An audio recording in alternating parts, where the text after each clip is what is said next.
राधे राधे महाराज जी। महाराज जी, मैं जीवन जी तो रहा हूं, परंतु एक एक क्षण मेरा भय, शोक, चिंता, नकारात्मकता में गुजरता है, जिससे मैं कुछ कर नहीं पा रहा हूं। हाँ, इसका कारण पाप है। खुली बात है, इसका कारण पाप है, असत आचरण है, पूर्व जन्म और इस जन्म दोनों के। अगर इस जन्म में असत आचरण न हो तो पूर्व जन्म का आचरण का प्रभाव आएगा, पर वो भयभीत नहीं कर पाएगा, वो शोकित नहीं कर पाएगा, वो चिंताग्रस्त जैसा आप बोल रहे हो ऐसा नहीं कर पाएगा। आएगा, जैसे शरीरों में रोग आता है, कोई घटना आती, विपत्ति आती, पर हमारा जब भगवान से संबंध है, आश्रय है, तो हमें फिर भय नहीं रहता, हमें चिंता नहीं रहती। भगवान के चरणों का आश्रय लेने वाला निर्भय होता है, निःशोक होता है, निश्चिंत होता है। क्या उसके जीवन में विपत्तियां नहीं आती? क्या प्रतिकूलता नहीं आती? क्या समस्या नहीं आती? आती हैं, लेकिन बहुत बड़े से भरोसा है, कनेक्शन बहुत बड़े से है, तो हर विपत्ति उसके लिए निपटने लायक हो जाती है। ऐसी कोई विपत्ति नहीं जो उसको परास्त कर दे। जिसने भगवान का भरोसा लिया है, जो भगवान का, परमात्मा का सुमिरन करता है, शरीर छूट सकता है लेकिन दुर्गति नहीं हो सकती। शरीर छूटेगा, परम पद मिलेगा, उत्तम गति प्राप्त होगी। हम ये नहीं कहते शरीर नहीं छूटेगा, शरीर छूट गया। बड़े बड़े महापुरुषों का शरीर छूटा है, गुरुजनों का शरीर छूटा है, उन्होंने धर्म के लिए शरीर छोड़ दिया, लेकिन आज उनका यश गाया जाता है। उनके वचनों के अनुसार हम चलकर परम पद को प्राप्त करते हैं, परमात्मा को प्राप्त करते हैं। तो चिंता, शोक, भय, ये जिसके अंदर, विषाद ये जिसके अंदर है, वो पाप का कारण है। पाप होता है मोह से, अज्ञान से। अज्ञान के कारण ही ये चिंता, शोक, भय है। यदि अज्ञान दूर हो जाए, पाप दूर हो जाए, तो अभी निश्चिंत, निशोक, निर्भय हम हो जाएं। वो होता है भगवान के भजन से। जब तक भजन नहीं होगा तब तक कुछ समस्याओं का समाधान नहीं होने वाला। इसीलिए हमारे हर प्रश्न का उत्तर होता नाम जप। आप जितना नाम जप करेंगे उतना ही आपका हृदय शुद्ध होगा, आपके विचार शुद्ध होंगे। पूरी की पूरी सब सुविधाएं दे दी जाएं विचारहीन पुरुष को, ध्यान रखना हमारे शब्दों को, हर सुविधा जितनी मांग है उसको सब दे दी जाए, पर वो विचारहीन पुरुष हो, कभी सुखी नहीं हो सकता। और जिसके पास एक भी सुविधा ना हो लेकिन विचार पवित्र हो, वो सुखी होगा, मुस्कुराता मिलेगा। विचारवान पुरुष ही सुखी होता है। जब हमारे विचार नकारात्मक बढ़ने लगते हैं, निगेटिव हो जाते हैं, तो हमें डिप्रेशन में भी पहुंचा देते हैं, और यहां तक कि मृत्यु का भी दंड दे देते हैं। विचार ही तो है, ये विचार ही तो है। ये विचार जो पवित्र होते हैं वो भजन से होते हैं, दूसरा किसी से नहीं, न रुपये से, न पैसे से, न पद से, न प्रतिष्ठा से। विचार जो पवित्र होते हैं वो भजन से होते हैं। भजन ना होने के कारण बहुत अच्छा जीवन दुर्विचार में नष्ट कर दिया। जितनी जेल भरी है वो विचार दूषित वालों से भरी है। विचार दूषित हुआ, गलत काम हुआ, कानून के अंतर्गत अपराध बना, जेल भोग रहे। अगर कानून ने नहीं जाना तो भागवतिक विधान से दंड मिलेगा। नाना प्रकार के रोग, नाना प्रकार की विपत्तियां, नाना प्रकार की समस्याएं दूषित विचार का ही फल है। हमारे विचार शुद्ध होंगे सिर्फ भजन से, दूसरा कोई उपाय नहीं है। विचार हो तो एक रोटी भी तुम्हारी जो दी हुई है वो दूसरे के बहुत बड़े काम में आ गई। तो विचार शुद्ध भजन से होते हैं। इसलिए परमात्मा को जो नाम प्रिय हो, जो नाम प्रिय, हमारे प्रभु के बहुत से नाम हैं, अनंत नाम है। कोई एक नाम ले ले, या गुरुमुख से जो मिले वो ले ले। जिसे गुरुमुख नहीं हुए अभी, तो जो नाम प्रिय हो नाम जपना शुरू कर दो, उससे तुम्हारा निश्चित भय चला जाएगा, निश्चित चिंता चली जाएगी, और आप आनंदित हो जाएंगे। नाम जप करो। करते महाराज जी, उसके बाद भी भाई मतलब बने रहे। घड़े में एक चुल्लू चुल्लू जल डालते जाओ, 5 छेद कर दो, कभी नहीं भरेगा। उन छेदों को बंद करो ना। हम क्या बोले, हमारे वचनों पर ध्यान दो। पूर्व का पाप और वर्तमान का पाप। पूर्व का पाप हमें चिंता शोक में डालने की कोशिश करेगा, लेकिन वर्तमान में हम सही चल रहे हैं तो हमें फंसा नहीं पाएगा। वर्तमान का पाप ये शोक दे रहा है। वर्तमान के पापाचरण छोड़ दो। आप जानते हो आप क्या कर रहे हो, अंदर से देखो, अपने हृदय को देखो, और जो गलतियां उनका सुधार करो, आनंद आ जाएगा। ऐसा हो कि पूर्व के प्रारब्ध ही से केवल हम चले, तो हम में और पशु में अंतर क्या है? वो भी प्रारब्ध भोग रहा है, हम भी प्रारब्ध भोग रहे हैं। फिर हम मनुष्य किस बात के? हम मनुष्य इसी बात के हैं कि हम नवीन अनुष्ठान करके, भजन करके, कर्म करके पूर्व प्रारब्ध की धज्जियां उड़ा दे और हम भगवान को प्राप्त हों। समझ पा रहे हो आप? हम परमात्मा के अंश हैं, कोई साधारण नहीं है। हम सब हम परमात्मा के अंश हैं। हे माया हमको परास्त कर देगी। तब जब भगवान से विमुख है, अगर हम पर प्रभु के सन्मुख है, नाम जप कर रहे, दूसरों का हित कर रहे, सबका मंगल चाह रहे, हमारा कौन बाल बाका कर पाएगा। देखो बच्चा, जो गलतियां उनको सुधारो, खान पान की गलतियां, भोग विलास की गलतियां, विचार की गलतियां, उनको सुधारो, अभी आनंद आ जाएगा। अगर हम नहीं सुधारेंगे इस जन्म में तो सुअर कुत्ता बन के थोड़ी सुधार पाएंगे। सुधारना तो मनुष्य ही बन करके है, तो सुधारो, नौजवान हो, खूब सत्संग सुनो, और जो उसमें अच्छे आचरण हैं उनको अपने जीवन में उतारो, नाम जप करो, माता पिता की सेवा करो, समाज की सेवा करो, अभी आनंद आने लगेगा। दीपक महेश्वरी जी दिल्ली से। गुरुजी आपके चरणों में कोटि कोटि प्रणाम। गुरुजी, धर्म क्या है और अधर्म क्या है? कई बार दोनों भेद करना मुश्किल हो जाता है। किसी धर्म में वही कार्य वर्जित है और किसी में मान्य है। तस्मात् शास्त्रम प्रमाणन्ते कार्या कार्यो व्यवस्थितो। गीता जी में भगवान ने कहा हर कार्य को शास्त्र से प्रमाणित होना चाहिए। अब जैसे आप किसी के लिए पति हैं, किसी के पुत्र हैं, किसी के भाई हैं, किसी के मित्र हैं, और आप भारतीय हैं, राष्ट्र का भी भार आपके कंधों पर है। हर भारतीय का, पूरे भारत का एक न एक हिस्सा वो है, चाहे वो किसान हो, चाहे वो व्यापारी हो, कुछ भी हो, एक हिस्सा है। तो धर्म का स्वरूप विस्तृत है। आपको एक पत्नी का पति रूप धर्म निर्वाह करना है, आपको अपने माता पिता के लिए पुत्र रूप निर्वाह करना है, अपने पुत्रों के लिए पिता रूप निर्वाह करना है, अपने भारत के लिए भारतवासी का धर्म निर्वाह करना है। और ये सब करते हुए भी आप भगवान के अंश हैं, आपको भगवत प्राप्ति करनी है। अब आपको किस समय कैसा क्या बर्ताव करना चाहिए, उसके लिए जब बुद्धि शुद्ध हो तब बात बनेगी। और ईश भजन सारथी सुजाना, एक शरीर रथ है, इंद्रियां घोड़े हैं, मन इनकी लगाम है, बुद्धि इनका सारथी है। अगर सारथी ड्राइवर नशे में हो तो गाड़ी झोंक देगा गड्ढे में जाके, अगर सारथी सही हो तो सही मार्ग चलेगा। तो इस भजन सारथी सुजाना, यदि भगवान का चिंतन करते हुए देखो तो कुछ ना पढ़ो शास्त्र में तो भी तुम्हारे अंदर आ जाएगा ये पाप है, नहीं करना चाहिए। कोई भी बोलो, इतने बैठे हो, क्या आप नहीं जानते जब आप पाप करना चाहते हो तो आपके अंदर कोई बोलता है कि नहीं कि आप पाप करने जा रहे हो, गलत है, मत करो? आप बोलो, अंदर से आवाज आती है। वही परमात्मा सबके अंदर बैठा हुआ है। तो हमको क्या करना चाहिए, क्या नहीं करना चाहिए, एक सेकंड अंदर ही पूछ लो, आपको उत्तर आ जाएगा। ये मत करो, ये करने लायक नहीं है, पर मन कहेगा करो, इसमें सुख मिलेगा। तो मन की आवाज और परमात्मा की आवाज, गुरु की आवाज को जो समझ पाए वही साधक होता है। वो बड़ी झीनी आवाज होती है, बहुत गलत है, मत करो, पर मन ऊपर से जोर से बोलता है बड़ा सुख मिलेगा और मार देता है। हम जितना अपराध होता है वो मन के कहे पर चलने पर होता है। तो आप ये विचार करके बताओ कि कौन सा ऐसा धर्म है जिसमें हमें संशय हो। स्पष्ट हर धर्म अपना अपना प्रकाश किए हुए है।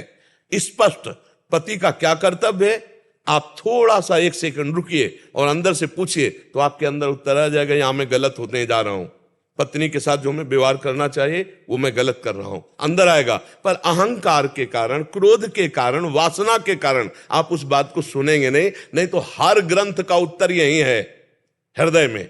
किसी को कहीं बाहर प्रमाण ढूंढने की जरूरत नहीं, हृदय से ही प्रमाण आ जाएगा। चराचर जगत में भगवान बैठा हुआ सबको उपदेश कर रहा है, पर हम लोग भगवान की बात को नहीं मानते हैं। आप वो धर्म बताइए जिसमें आपको ऐसा लगता है कि ऐसे से ऐसा करने पर अधर्म हो सकता है और अधर्म भी धर्म हो सकता है। जैसे आपने प्रश्न किया, आपको कौन सा धर्म ऐसा लगता है? सनातन धर्म में हम जीव हत्या पाप मानते हैं, सब कुछ है। ये प्रश्न करने का अधिकार उसको है जो संपूर्ण राष्ट्र का संचालन कर रहा है, जिसके कांधे पर कई देशों का, कई धर्मों का पूरा भार है।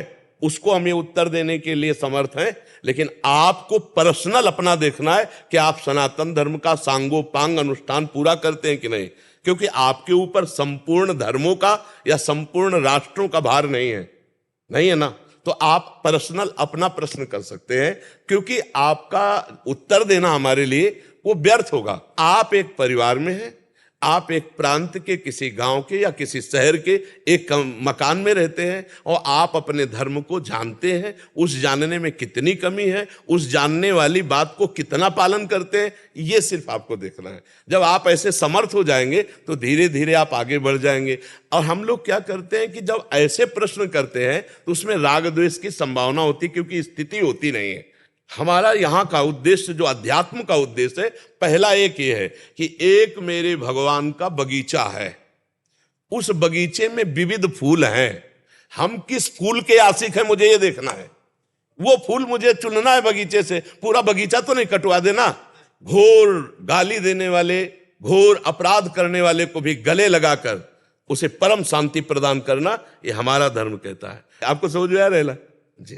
अगर अब आपको सनातन धर्म के विषय में कोई संशय हो तो आप पूछ सकते हो। एक गुरुजी, मन बड़ा व्यथित रहता है सारे दिन। हम आपसे एक बात पूछते हैं, कोई ऐसा सुख बकाया रह गया क्या जिसको आप जानते हो और भोगा ना हो? आपसे इसलिए पूछ रहा हूं कि आप जनरल गृहस्थ वेश में है का कोई सुख? नहीं। जो लगभग इसका मतलब अभी एक सुख है जिसे आप जानते हो और नहीं भोगा, वो भगवदानंद।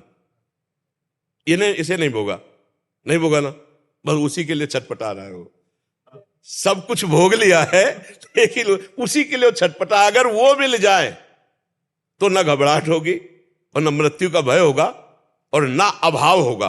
अभी अभाव है, अभी ऐसा लगता है जो चाहिए वो नहीं है।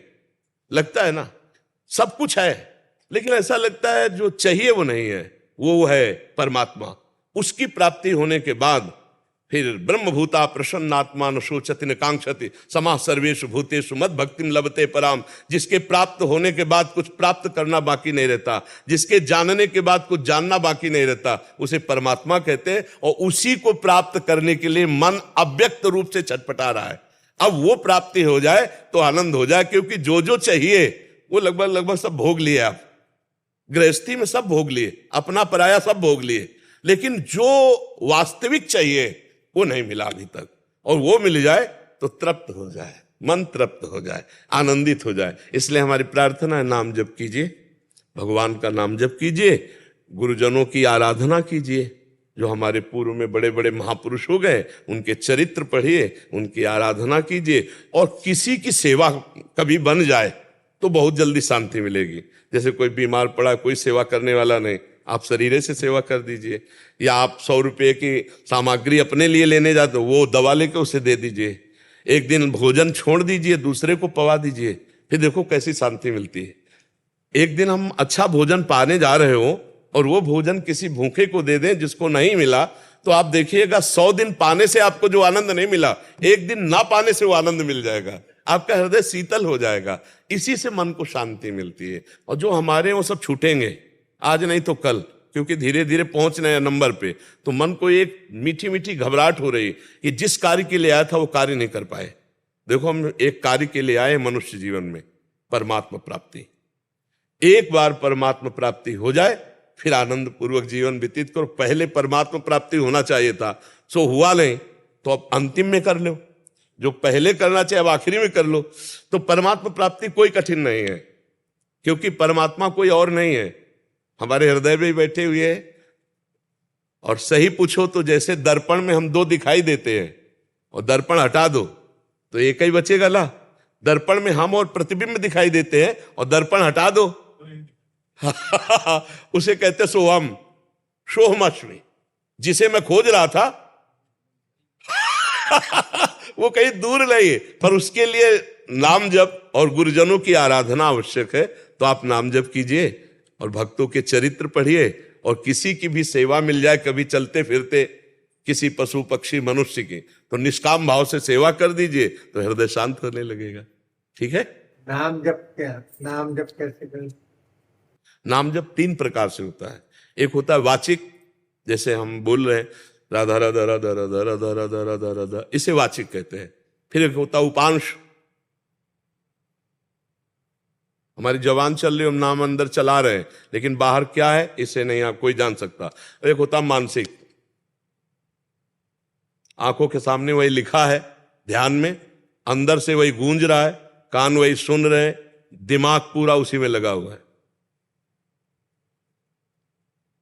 अब कोई जान नहीं सकता कि हम जप कर रहे हैं, इसे मानसिक जप कहते हैं, और इसे उपांश कहते हैं, और राधा राधा राधा इसे वाचिक जप कहते हैं। जी, समझ पाए आप? नाम जो प्रिय हो आपको वो जपिएगा, जो प्रिय ना हो। मोती सिंह जी मेड़ता से, राधा वल्लभ श्री हरिवंश महाराज जी, आपके चरणों में कोटि कोटि नमन। महाराज जी, नाम साधन है या साध्य? दोनों है, दोनों है। वो साधन भी है और वही साध्य भी है। जिस समय नाम साध्य रूप धारण करता है तो देखिए, नाम रूप आधीना, नाम रूप को प्रकाशित करता है। जैसे हम कृष्ण कृष्ण कृष्ण कृष्ण, तो स्वरूप सच्चिदानंदमय, वो नाम प्रकाशित करता है। जैसा श्री कृष्ण का रूप है, वो न कोई प्रकृति में रंग है, न कोई लेखनी है, न कोई चित्रकार है जो उनको उतार सके। चिदानंद, सच्चिदानंद रूपाय आया ना भगवान के लिए, सच्चिदानंद रूपाय। तो सच्चिदानंद कोई प्रकृति कैसे है? ये तो मायाकृत त्रिगुण है, और वो त्रिगुणातीत सच्चिदानंद, वो साध्य नाम में समाया हुआ है। जब हम खूब तन्मयता पूर्वक नाम जप करते हैं तो वही हमारे सामने उसका रूप होता है। और जे ही रूप का दर्शन हुआ तो मम दर्शन फल परम अनूपा, और जीव पाव निज सहज स्वरूपा, वो अपने स्वरूप को प्राप्त हो गया, जीवन मुक्त हो गया। तो नाम ही साधन है और नाम ही साध्य है। जो नाम रूपी साधन को पकड़ लेता है वही साध्य को प्राप्त। जैसे गुरु ही साधन है और गुरु ही साध्य है। पहले गुरु को हम साधन स्वरूप में देखते हैं, और जब हम परिपक्व हो जाते हैं तो गुरु साक्षात परब्रह्म तस्मै श्री गुरुवे नमः, हम उसे साध्य रूप में देख पाते हैं। क्योंकि हम साधक हैं, इसलिए हमें पहला सोपान साधक ही नजर आएगा। जब हम सिद्ध हो जाएंगे तो सर्वत्र वही सिद्धावस्था का अनुभव होता है। तो नाम साधन भी है और नाम साध्य भी है। आप समझ पा रहे हो जी? विभोर मिश्रा जी, नरवल से। जय श्री राम। अरे जय श्री राधे। श्री राधे महाराज जी। महाराज जी, इनके बहुत सारे प्रश्न थे। इनके कहने का, गुरु जी, मृत्यु क्या है, जीवन क्या है, जन्म क्या है, नींद क्या है, ईश्वर क्या है, सुंदरता क्या है, दुख क्या है, ध्यान क्या है, सुख क्या हम है? सब प्रश्न का प्रश्न कर रहे हैं, तुम क्या हो? मैं इस शरीर का सारथी बना हुआ हूँ कुछ। नहीं, सारथी कौन है? मैं कुछ नहीं हूँ, क्योंकि मैं अपना परिचय क्या दूं, मैं कुछ नहीं हूँ। तो भी प्रश्न ही नहीं बनता ना। कुछ नहीं से कोई प्रश्न होता है भाई? कुछ नहीं से कोई प्रश्न होता है? प्रश्न करता तो बने हो ना, तो कुछ नहीं प्रश्न करता। बुद्धिमानी नहीं, चतुराई नहीं, सही में चलोगे तो हर प्रश्न का उत्तर तुम्ही से हम दिलवा देंगे। अभी बच्चा, जब तक जीव भगवान की शरण में नहीं होता और भगवान का नाम जप नहीं करता, तब तक उसको खुद समझ में नहीं आता। ऐसी माया की धुंधली भरी आंधी है कि जो ज्ञानिन कर चित अपहरई, बरियाई विमोह बस करी। तुम तो बच्चा हो अभी। जो ज्ञानी महात्मा है उनकी भी आंखों में धूल झोंक कर उनकी तपस्या अपहरण कर ले जाए, ऐसी माया भगवान की विचित्र है। हम पहले ये स्वीकार करें कि हम भगवान के अंश हैं। मानते हो अपने को?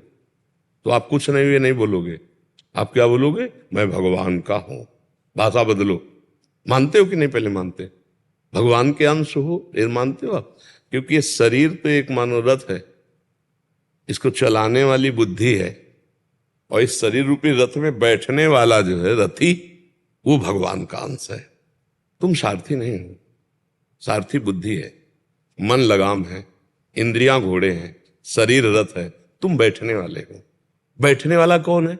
ईश्वर अंश, जीव अविनाशी, चेतन अमल, सहज सुख राशि। हर सवाल का उत्तर इसी में आता चला जाएगा। समझ पाए आप कौन है?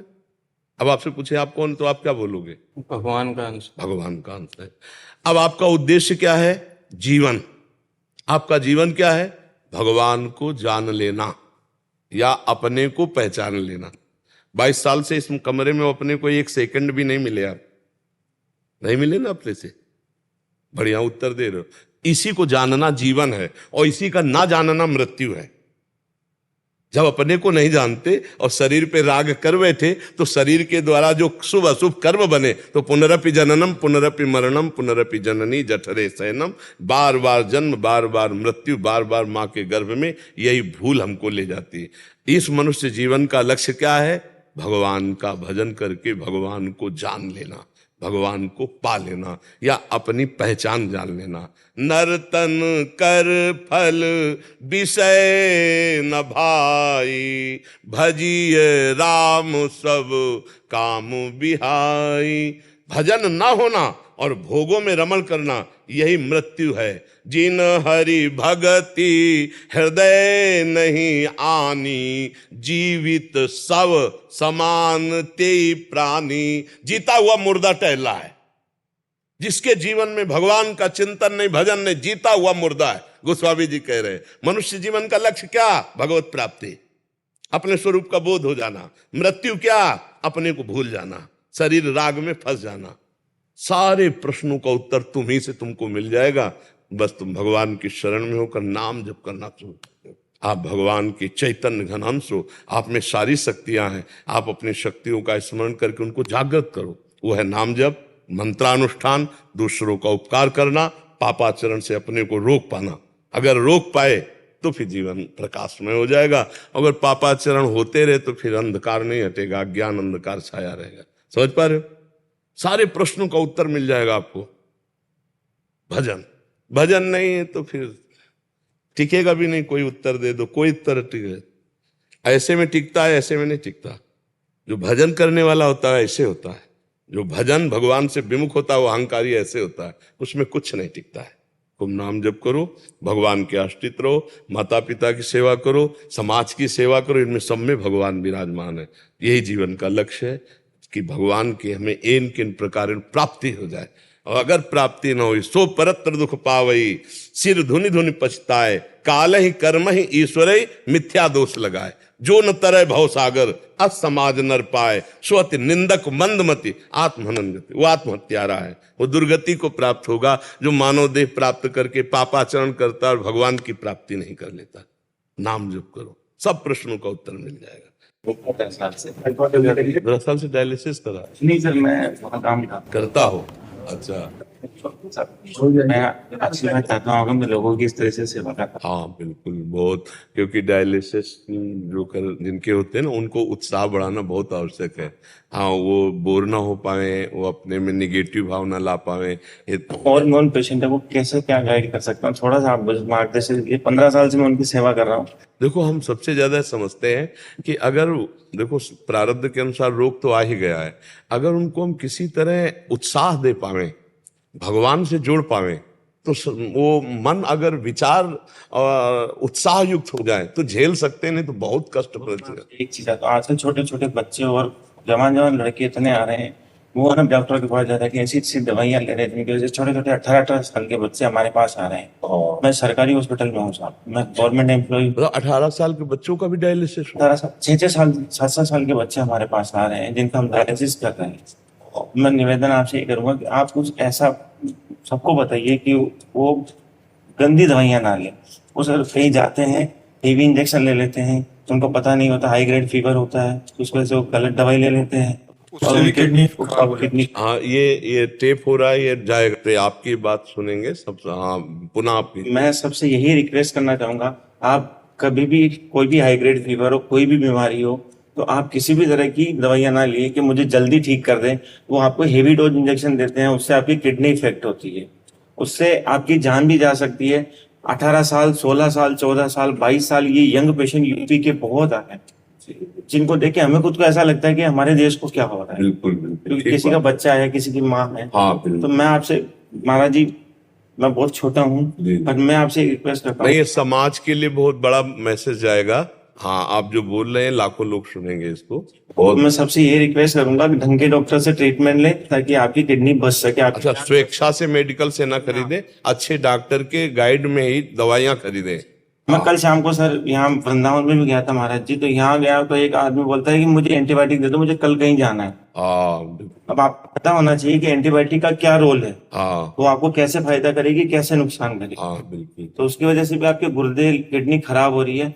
तो मैं आप सबसे रिक्वेस्ट करूंगा महाराज जी के माध्यम से, महाराज जी के आशीर्वाद से, कि आप सब इसको प्लीज अवॉइड करिए। हाँ बिल्कुल, लोग सुनेंगे और लाभ भी लेंगे। और सबसे बड़ी दवा है कि यदि मरीजों को जो आपके पास आते हैं उनका उत्साहवर्धन करें वचन के द्वारा, और उनको नाम जप करने के, भगवान से जुड़ जाए तो एक सहारा मिल जाता है। भगवान से अगर चित्त जुड़ जाए तो आनंद मिले। प्रसन्न रहना सबसे बड़ी औषधि होती है, और वो प्रसन्नता तभी हो सकती है जब भगवान से जुड़े। नहीं, अर्थ की समस्या, शरीर की समस्या, शरीर से अब कोई कार्य नहीं हो सकते। जैसे मान लो जो किडनी पेशेंट हैं, अब वो फावड़ा नहीं चला सकते, अब वो हल नहीं जोत सकते, वो भारी वजन वाले काम नहीं कर, छोटे मोटे, हाँ, तो उनको कई तरह की समस्या होती है। तो उन समस्त समस्याओं से जूझने का एकमात्र उपाय भगवान का भरोसा, भगवान का नाम जप, भगवान का आश्रय, और आपका ये मैसेज जाएगा और लाखों लोग सुनेंगे और उससे सुधार भी होगा।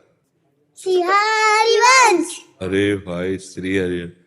राधा रासेश्वरी रम्या कृष्ण मंत्रादिदेवता सर्वाद्या सर्वंद्या वृंदावन विहारिणी वृंदा राज्य रमा शेष गोपी मंडल पूजिता सत्या सत्य परा सत्य धामा श्री कृष्ण वल्लभा वृषभानु सुता गोपी मूल प्रकृतीश्वरी गांधर्वा राधिका रम्या रुक्मणी परमेश्वरी पराट परतराट पूर्णा पूंचंदनी भानना मुक्ति मुक्ति प्रदादे भव्याद विनाशिनी।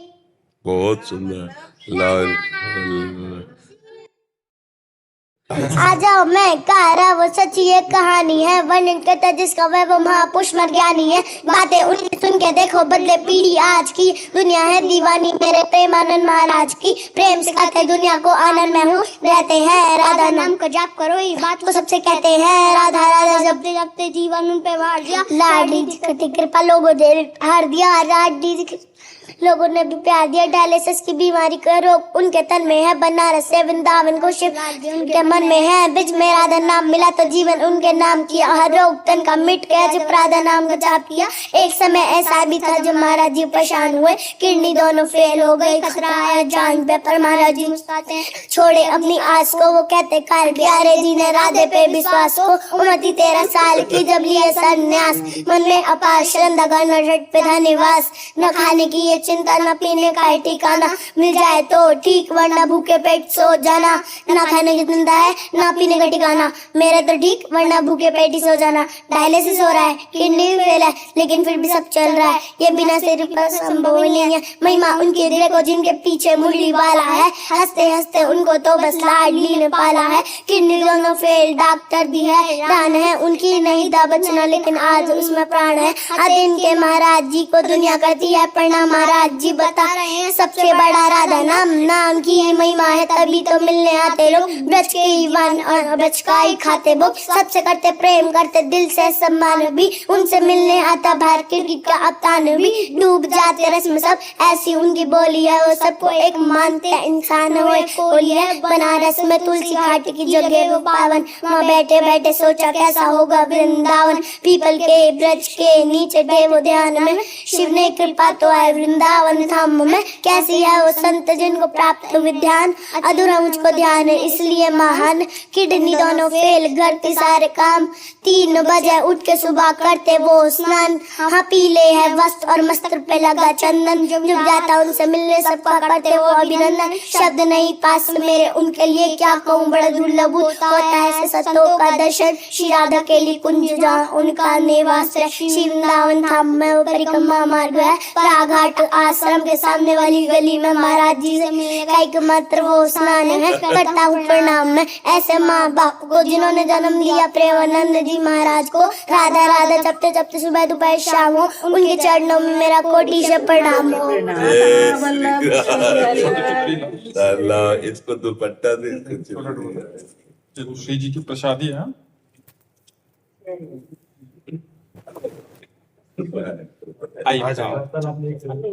राजपुरोहित काजल जी सूरत से, राधे राधे गुरुदेव, आपके चरणों में कोटि कोटि प्रणाम। गुरुदेव, मुझे भगवान से भी बहुत प्रेम है परंतु परिवार में भी बहुत आसक्ति है, तो क्या भगवान से प्रेम के लिए परिवार से वैराग्य जरूरी है या नहीं? इसका प्रश्न, वैराग्य का मतलब क्या होता है? कोई कपड़ा बदलना वैराग्य थोड़ी कहते हैं, या मकान छोड़ के घर छोड़ के बाहर कहीं भटकना उसे वैराग्य थोड़ी कहते हैं। क्या माँ में भगवान नहीं? क्या पिता में भगवान नहीं? क्या पुत्र में भगवान नहीं? क्या पति में भगवान नहीं? क्या पत्नी में भगवान नहीं? जिस दिन भगवान नहीं होंगे उस दिन फूंक दोगे, चाहे जितना प्यारा शरीर हो, नहीं फूंक दोगे। पुत्र का हो चाहे पत्नी का हो, किसी का भी हो, या तो अग्नि लगा दोगे और या जमीन में गाड़ दोगे, उसको प्यार नहीं करोगे पक्का। उस शरीर को आप नहीं रख सकते पक्का। तो आज भी अनजाने में आप माता पिता परिवार से जो प्यार कर रहे हो, भगवान से ही प्यार कर रहे हैं, तो जान के प्यार कर लो। गौर से देखो, पिता के रूप में मेरे भगवान है, माँ के हृदय में मेरे भगवान है, पति के हृदय में मेरे भगवान है, पत्नी के रूप में मेरे भगवान है, सब रूपों में भगवान है। यही बात समझना है, और क्या त्याग करना है? भाव का परिवर्तन करना है। अगर हम सब में भगवान का भाव करके सेवा करें तो हमें कहीं भागने की जरूरत नहीं, घर में ही भगवान की पूजा हो जाएगी। और मंदिर में जा करके पूजा करके आए हो, अपने माता पिता का अपमान करो, पति की अवहेलना करो, कुछ नहीं मिल पाएगा। आचरण गलत नहीं मिलेंगे आपको, नहीं मिले तो आप चाहो। अगर आपके नेत्रों में भगवान है तो आप ईंट पत्थर में भी भगवान देख सकते हो, और अगर आपके नेत्रों में भगवान नहीं तो भगवान में भी भगवान नहीं देख सकते। दुर्योधन भगवान को भगवान मानता था क्या? नहीं मानता था। और प्रहलाद जी ने खंबे से भगवान को प्रकट कर दिया। हम लोग भावना करते हैं मूर्ति पे तो भगवान विराजमान है, अनुभव होने लगता है। तो हम भावना करें अपने पति पर, अपने पुत्र पर, अपने सास पर, अपने ससुर पर, अपने माता पिता पर, उनमें भगवान नहीं। तो बस हमें ये समझना है कि हम जिन भगवान से प्यार करते हैं वो भगवान का मंदिर है, शरीर रूपी मंदिर में सबके हृदय में भगवान, सबके हृदय अक्षत विकारी निर्विकार भगवान सबके हृदय में है। समझ पा रहे ना? क्या त्यागना है, भाव बदलना है। ये सब भगवान के जन है। आप हमारे परिवार के नहीं हो क्या? आप सोचो, आप बैठे हो, यहां बैठे हो श्री जी के पास, तो ऐसा लग रहा है हमारे घर के बैठे हो। आपको लग रहा है हम पराये हैं या आप पराये हैं, ऐसा लग रहा है आपको? इसलिए नहीं लग रहा कि हम देख रहे हैं कि मेरे भगवान सब में बैठे हैं, और आप देख रहे हो कि भगवान के जन है। भगवत भाव होने के कारण हम दोनों में प्यार है, अनजाने में भी प्यार है, अनजाने में भी अपनापन है। कोई रिश्ता प्रकट ना होने पर भी हम रिश्तेदार हैं। समझ में आ रहा है? क्योंकि हम वास्तविक रिश्तेदार हैं। हम सब भगवान के हैं, सब में भगवान है। यही बात समझने के लिए हम बचपन से घर से निकले थे, और वही बात तुम्हें हम समझा रहे हैं। घर में रहकर समझ लो तो बात बन गई। जो संतों के लाभ मिलता है सत्संग से, वो यही मिलता है कि वो जो 10वें वर्ष 50वें वर्ष तपस्या करके जाने, वो 5 सेकंड में हमें बताए रहे। हम मान ले, पर समस्या ये है कि फ्री बात को कीमत नहीं समझी जाती। नहीं, हम पक्की बात कह रहे हैं। अगर समझ में आ जाए तो बेड़ा पार हो जाए। भगवान से प्यार करने वाले को कहीं भागने की जरूरत नहीं है। अपने घर में ही भगवान को देखने की कोशिश करो, बूढ़े माता पिता में, अपने परिवार के जनों में। यदि उनके चरण धो के प्रणाम करो और उनको समय से भोजन, समय से वस्त्र, और हाथ जोड़कर उनके आगे बात करो, वहीं भगवान न मिल जाए तो हमें बता देना। अब मंदिर में जाओ, खूब जल चढ़ाओ, आरती करो, घर में आओ, आतंक मचाओ, उद्दंडता करो, तो भगवान नहीं मिलने वाले। पक्की बात हम तुमसे कहते हैं। तो इसलिए कहीं भागने की जरूरत नहीं बच्चा। वैराग्य का मतलब कपड़ा बदलना नहीं, वैराग्य का मतलब भाव बदल देना। भाव बदल गया, उद्देश्य बदल गया, तो सब ठीक हो गया। नहीं, इस कपड़े में भी उद्देश्य अगर भगवान ना हो तो नौटंकी है, नाटक है नहीं? क्या नौटंकी नाटक में 2 घंटे के लिए साधु का रोल बढ़िया नहीं करता? बिल्कुल करता है, लेकिन वो साधु थोड़ी हो गया रोल करने वाला। 2 घंटे के लिए, पैसे के लिए वो नौटंकी नाटक में साधु मुनि का वो रोल करे तो पक्का करेगा, लेकिन वो पक्का है थोड़ी। उद्देश्य जिसका साधु है वो साधु है, चाहे वो भेष में हो या ना हो। जिसका उद्देश्य विचार महान, वही महात्मा है। वो गृहस्थी में भी हो सकता है, वो विरक्ति में भी हो सकता है। तो दोनों बातें हमें समझनी है कि भगवान से प्यार करने वालों को कहीं भागने की जरूरत नहीं है। जहां है वहीं भगवान की भावना करके नाम जप करना है, अच्छे आचरण करना है, गंदी बातें त्यागना है, सब काम बन जाएगा। भाग के कहां जाओगे आप बताओ? कहां भाग के जाओगे? जहां भाग के जाओगे वहां संसार है।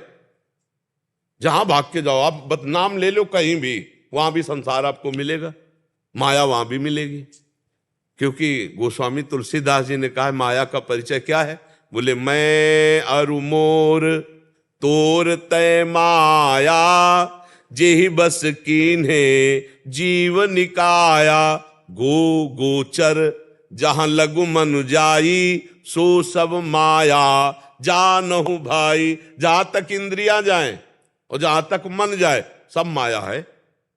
अब इसी माया में मायापति भगवान है, तो भागने की जरूरत क्या है? जहां हो भगवान सर्वत्र है, तो जहां तुम हो वहां है भगवान की नहीं? भगवान सब समय है, तो जिस समय तुम चाहो उस समय भगवान है कि नहीं? भगवान सबके हैं तो तुम्हारे भी भगवान है। भगवान सब में है तो तुम में भी भगवान है। ये भी बात समझ ला है। भगवान सब में है तो तुम में भी। अब खोज लो, बहुत नजदीक भगवान है। नाम जप करो, बुजुर्गों की सेवा करो, बढ़िया चक्का आनंद आ जाएगा। भागने की कहीं जरूरत नहीं।